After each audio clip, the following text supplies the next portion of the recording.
বক্তব্যের ভাষা হারিয়ে যাচ্ছে। তারপরেও বলতে চাই, এই আপনাদের ভালোবাসা আজকে রাজনীতির এই দীর্ঘদিন টাকা পিছানোর পথে আমাকে বাঁচিয়ে রেখেছে, আমাকে টিকিয়ে রেখেছে। রাজনীতি আজকে যেখানে বাংলাদেশের রাজনীতিতে অস্ত্রের ঝঞ্ঝানি, টাকার ছড়াছড়ি, সেখানে একমাত্র আপনাদের ভালোবাসাকে পুঁজি করে আজকে পর্যন্ত এই আপনাদের সামনে অনেক সময় পথ চলা এত কঠিন হয়ে পড়ে, এত হোঁচট খাই, মনে হয় আর পথ চলতে পারবো না।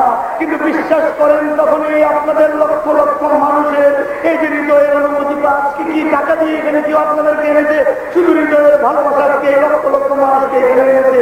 এই আপনাদের কথা যখন মনে পড়ে, তখন পথ চলা থাকতে পারে না।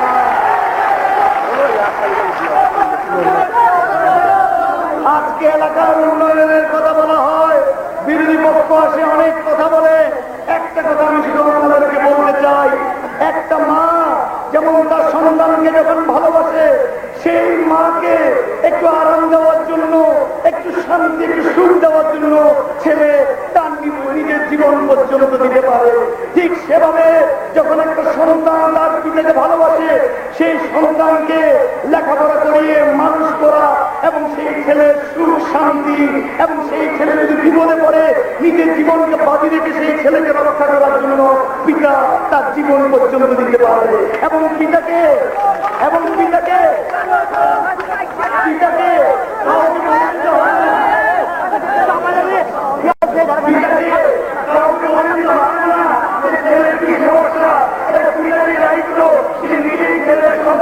মানুষের সাথে আমার আজকে হৃদয়ের যে বন্ধন স্থাপিত হয়েছে, যেই লক্ষ লক্ষ মানুষের ভালোবাসা পেয়েছি, একটা জীবন কি হাজারটা জীবন যদি পেতাম, হাজারটা জীবন দিয়ে হলেও আপনাদের এই ভালোবাসা